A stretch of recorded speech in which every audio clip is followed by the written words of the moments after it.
আমরা সন্তোষপুর ঋষি অরবিন্দ বালিকা বিদ্যাপীঠের ছাত্রী। আমি স্নেহা। আমি মনি। আমরা নবম শ্রেণীর ছাত্রী। তো আমাদের এখানে মডেল হচ্ছে স্মার্ট সিটি। তো স্মার্ট সিটি আমাদের এখানে মোট 3টে অ্যাপ্লিকেশন আছে। ফার্স্ট অ্যাপ্লিকেশন আমাদের হচ্ছে এখানে সোলার সেল, যেটা কিনা সূর্য থেকে আলো নিয়ে ব্যাটারিতে গিয়ে স্টোর হচ্ছে এবং যখন আমরা সুইচ অন করছি তখনই আলোটা জ্বলে উঠতে সাহায্য করছে। এবং যখন সুইচ, এটার ফলে কি হয়, নেক্সট হচ্ছে আমাদের এখানে হচ্ছে স্মার্ট বিন। তো আমাদের এখানে এটা বানাতে আমাদের ব্যবহৃত হচ্ছে ultrasonic sensor, soil moisture, Arduino Uno আর সার্ভারি মোটর। তো এইটার একটি বিশেষত্ব হচ্ছে যে আমরা যখন কোনো বর্জ্য এখানে আনি, তো এটা না তখনই দুটো জিনিসকে সেপারেট করে দেয়, সেটা হচ্ছে dry or wait.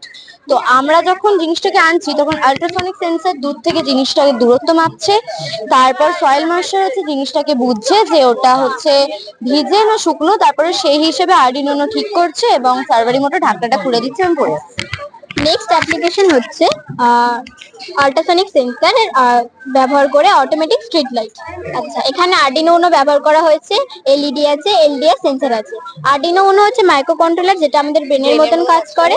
LDR sensor হচ্ছে আরডিনো উনো থেকে ইনপুট নেয় ও আউটপুট দেয়। আউটপুট হিসেবে এটাই দেয় যে কখন এলইডিটা জ্বলবে আর নিভবে।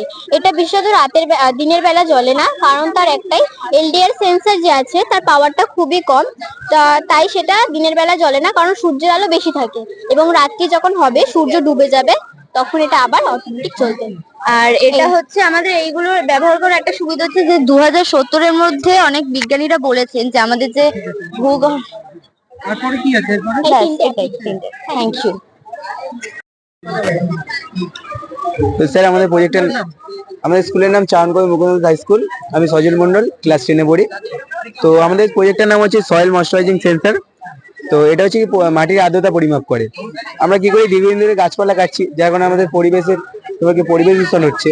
তো যাতে না হয় তার জন্য আমরা নতুন গাছপালা লাগাচ্ছি। তো আমরা সাধারণত কোথায় বাড়ির ছাদে কিংবা স্কুলের ছাদে গাছপালা লাগিয়ে থাকি। তো এটা হচ্ছে মাটির আর্দ্রতা পরিমাপ করে। তো এটা আমরা ডিরেক্ট তোমাকে ছেড়ে জল দিতে পারবো, অটোমেটিক জল দিতে পারবো বাড়ি থেকে কোথাও বাইরে বেরোলে। তো হ্যাঁ, তো আপনাকে এটা বলে দিচ্ছি কাজটা। আমরা ডাইরেক্ট বোর্ড থেকে 220 ভোল্টের কারেন্ট নিয়ে নেবো। এটা এসি অল্টারনেটিভ কারেন্ট। এখান থেকে তোমাকে কনভার্টার আছে, ডিসি তে কনভার্ট করবে। ডিসি থেকে আসবে রিলে মডেল কি করবে, সেন্সার আর তোমাকে ডিসি পাম্পকে তোমাকে নির্দেশ করবে যে দেখো মাটিতে তোমাকে আর্দ্রতা আছে কি। সেন্সারটা তোমাকে সঙ্গে সঙ্গে সেন্স করবে। দেখুন, দেখে দিলাম, এটা শুকনো মাটি, ভিজে থাকার আগের অবস্থা। বাজারটা বেজে উঠেছে কারণ মাটিতে জল নেই। যখনই তোমাকে পাম্পকে নির্দেশ দিল জলটা দিয়ে দাও, তখনই জলটা দিয়ে দিল, এ তোমাকে বাজারটা বাজা বন্ধ। না, এটাতে তোমাকে জল লেগে আছে,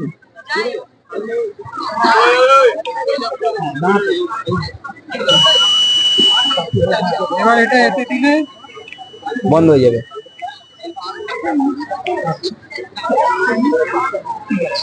thank you sir. Good afternoon everyone. আমি মেহরাব হোসেন মন্ডল ও Snehashis Das from Naktala high school. তো আমরা যে মডেলটা বানিয়েছি এটা হচ্ছে মেইনলি ট্রান্সমিশন লাইনের উপর বানিয়েছি, নাম হচ্ছে স্মার্ট ট্রান্সমিশন লাইন ম্যানেজমেন্ট। তো এখানে মেইন আমরা 4টে ফল্টকে তুলে ধরেছি আর সেটাকে ম্যানেজমেন্ট করেছি। তো আমরা মেইনলি দেখিয়েছি ওভারলোড, হাই টেম্পারেচার, আর্থকুইক আর বডি কারেন্ট। তো বেসিক্যালি আমাদের মেইন দেখাচ্ছি প্রথমে ওভারলোডটা কেন হচ্ছে, গরমকালে আমরা এসি চালাচ্ছি, এয়ার কুলার চালাচ্ছি।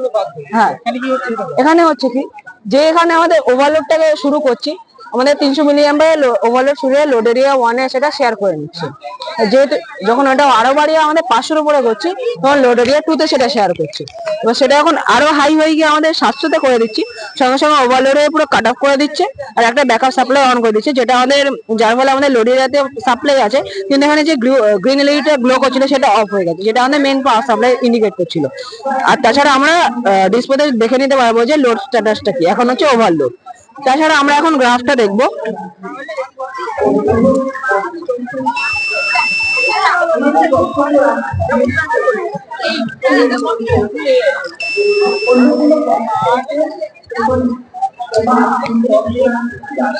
তো বেসিক্যালি আমরা এবার গ্রাফটা দেখাচ্ছি। তো এখন গ্রাফটা যখনই আমরা ওভারলোডে করে দিচ্ছি সঙ্গে সঙ্গে আমাদের বাড়ছে, যখন সেটা আমরা কমাচ্ছি তখন এটা কমাচ্ছে। তো এর ফলে আমরা গ্রাফ থেকে বুঝে নিতে পারবো যে এখন কোনটা কোন স্টেট আছে। এবার আমরা ফের নর্মালে যাচ্ছি। এবারে আমাদের ধরুন এভাবে লোডশেডিং চলছে, কোনো কারণে বডি কারেন্টের ফলে, অনেক মানুষের মৃত্যু ঘটেছে। তো আমরা কি করেছি, যে এরকম বডি কারেন্ট হবে সঙ্গে সঙ্গে পুরো পাওয়ার কাট অফ হয়ে গিয়ে আমাদের একটা অ্যালার্ট অন করে দেবে। তো আমরা টাচের মাধ্যমে সেটা দেখাচ্ছি, যে টাচ হলে আমাদের একটা বডি কারেন্ট ডিটেক্ট হয়ে গেল, ফলে মেন পাওয়ার সাপ্লাইটা কাট অফ হয়ে গেল আর আমাদের ব্যাকআপ সাপ্লাইটা অন হয়ে গেল। এর ফলে কি হচ্ছে, আমরা বডি কারেন্টে ডিটেক্ট করে নিয়ে আমরা যে মানুষের মৃত্যুটা হচ্ছে সেটাকে আমরা অনেকটা পরিমাণে কমিয়ে নিচ্ছি, পরে আমরা এটাকে রিসেট করছি। তাছাড়া আমরা একটা দেখেছি আর্থকুইকের ফলে আমাদের অনেক সময় পোল ভেঙে গিয়ে আমরা অনেক মানুষের মৃত্যু ঘটেছে। তো আমরা দেখেছি যেই আর্থকুইক হবে সঙ্গে সঙ্গে আমাদের একটা অ্যালার্ট দিয়ে কাট অফ করে দেবে। তো আমরা যে একটা ভাইব্রেশন ক্রিয়েট করছি সঙ্গে সঙ্গে আর্থকুইক মেজার হয়ে যাচ্ছে, ফলে ডিসপ্লে এখন আর্থকুইক দেখাচ্ছে, আমাদের কাট অফ হয়ে গিয়ে আমাদের অ্যালার্ট অন করে দিচ্ছে, ফলে আমরা আর্থকুইকটাকে ডিটেক্ট করে আমরা এটাকে ম্যানেজমেন্ট করে নিতে পারছি। এবারে রিসেট করছি। এবারে তাছাড়া কি হয়, আমাদের যখন এরকম লোডশেডিং চলছে তার ফলে আমাদের তারগুলো গরম হয়ে যায়। তাছাড়া গরমকালে বাইরে একটা তাপমাত্রার জন্য আমাদের তারগুলো আরো গরম হয়ে গিয়ে তারগুলো নষ্ট হয়ে যেতে পারে। যে আমরা তাই কি করেছি, আমরা টেম্পারেচার সেট করে রেখেছি, যেরকম টেম্পারেচার হাই হয়ে যাবে সঙ্গে সঙ্গে পুরো লাইনটা কাট অফ করে দেবে, আমাদের একটা অ্যালার্ট দেবে। তো এখন নর্মালি আমরা 38 ডিগ্রি সেট করেছি আর এখন লাইভ টেম্পারেচার 32 ডিগ্রি। তো আমরা এবার আস্তে আস্তে টেম্পারেচারটাকে বাড়াবো।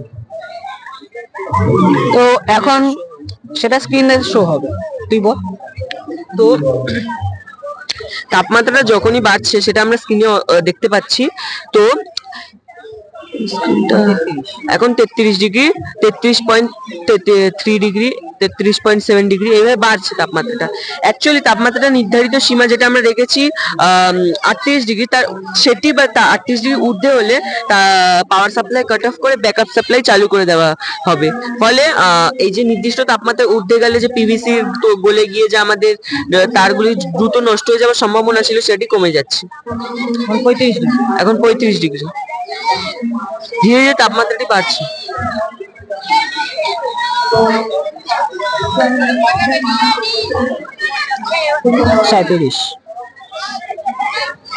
এখন 37 ডিগ্রি।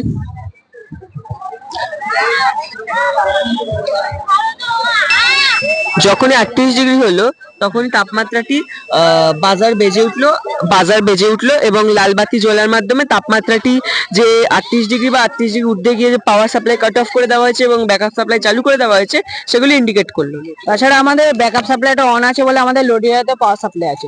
তাছাড়া আরেকটা ব্যাপার হচ্ছে, যতক্ষণ না আমাদের ডেঞ্জারাস টেম্পারেচারটা কমছে ততক্ষণ আমরা এটাকে রিসেট করতে পারবো না। যেমন এখন আছে 39.1 ডিগ্রি, তো এটা আমরা এখন রিসেট করার চেষ্টা করলেও রিসেট হবে না। যেমন এই রিসেট করলাম আবার ফের কাট অফ স্টেটে চলে গেল। এর ফলে কি হচ্ছে, আমরা হাই টেম্পারেচারটাকে ম্যানেজমেন্ট করতে পারছি। তাছাড়া আমরা এখানে চার্টের মাধ্যমে আমরা এই মডেলটাকে বুঝিয়েছি। তো চার্টের প্রথমেই লেখা আছে ইন্ট্রোডাকশন সম্বন্ধে, অর্থাৎ আমরা এই ভূমিকাটি দিয়ে দিয়েছি। পরবর্তীতে আমরা স্মার্ট ওয়ার্কিং ফ্লো অর্থাৎ এখানে আরডুইনো অথবা ইলেকট্রিক সার্কিটটি কি বেসিসে বা কি ভাবে কাজ করছে তা ফ্লো চার্টের মাধ্যমে বুঝিয়ে দিয়েছি এবং কেন আমরা এটাকে বানিয়েছি, ওয়াই উই মেড ইট, এটা আমরা দিয়েছি। পাশাপাশি দিয়েছি ওভারলোড ম্যানেজমেন্টের বিভিন্ন লেভেল, যেমন 200 মিলি অ্যাম্পারে নর্মাল থাকবে এবং মেন লাইন অন থাকবে, 300 মিলি অ্যাম্পারে মিডিয়াম থাকবে এবং লোড লাইন 1 অন হয়ে যাবে। এইভাবে আমরা 500তে কি হবে এবং 700 মিলি অ্যাম্পারে কি হবে সমস্তটি বুঝিয়েছি। পাশাপাশি ওভারহিট, ভাইব্রেশন অর্থাৎ আর্থকুইক, হিউম্যান টাচ অর্থাৎ বডি কারেন্ট, এই তিনটে সমস্যাটিকেও তুলে ধরেছি এবং এর প্রায়োরিটি অর্থাৎ গুরুত্বগুলি দেওয়ার পাশাপাশি উপসংহার দেওয়ার মাধ্যমে ব্যাপারটি শেষ করেছি। অ্যাকচুয়ালি এই যে প্রজেক্টটির মাধ্যমে আমরা আমাদের চারিদিকে যে মেন 4টে সমস্যা যেগুলি হলো ওভারলোড, বডি কারেন্ট, আর্থকুইক এবং ওভারহিট, এই 4টি সমস্যাকে সমাধান করতে পেরেছি। পাশাপাশি আমরা এর মাধ্যমে মানুষের মৃত্যুর হার, এক্সটার্নাল খরচ এবং বিদ্যুৎ বিভাগের খরচটিকে কমানোর চেষ্টা করেছি। ফলে এর মাধ্যমে ইলেকট্রিক বিভাগে একটি রেভলিউশন এসেছে। Thank you. আমার নাম সুবি সর্দার। আমাদের প্রজেক্টের নাম হচ্ছে হাইড্রোপনিক চাষ, মাটি ছাড়া চাষ। আর এগুলো হচ্ছে কোকোপিটের সঙ্গে শাকসবজির খোসা পচিয়ে মেশানো আছে। তারপর বীজ দিলে 8-9 দিনের মধ্যে গাছ অটোমেটিক বেড়ে উঠবে। আর এই জলে এনপিকে সার মেশানো আছে, যখন বীজ দেবো তখন এনপিকে সার মেশানো থাকে। আর এগুলো কেন আমরা বসাবো, কলকাতায় হচ্ছে যে ফ্ল্যাট বিল্ডিং এগুলো হয়ে মাটি আস্তে আস্তে কমে যাচ্ছে, তাই জন্য আমরা জলে করেছি।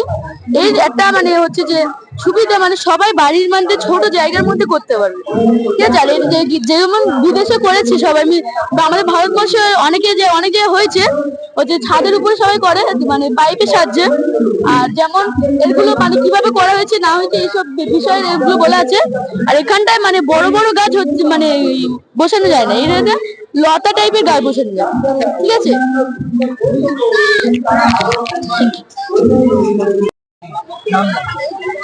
আমার নাম সুজন মণ্ডল, আমি ঢাকুরে রামচন্দ্র হাই স্কুলের স্টুডেন্ট। আমি ক্লাস 9 এই সেকশনে পড়ি, রোল নাম্বার 3। আমরা এটা ভলক্যানো বানিয়েছি। এই ভলক্যানোর মধ্যে থাকে ম্যাগমা।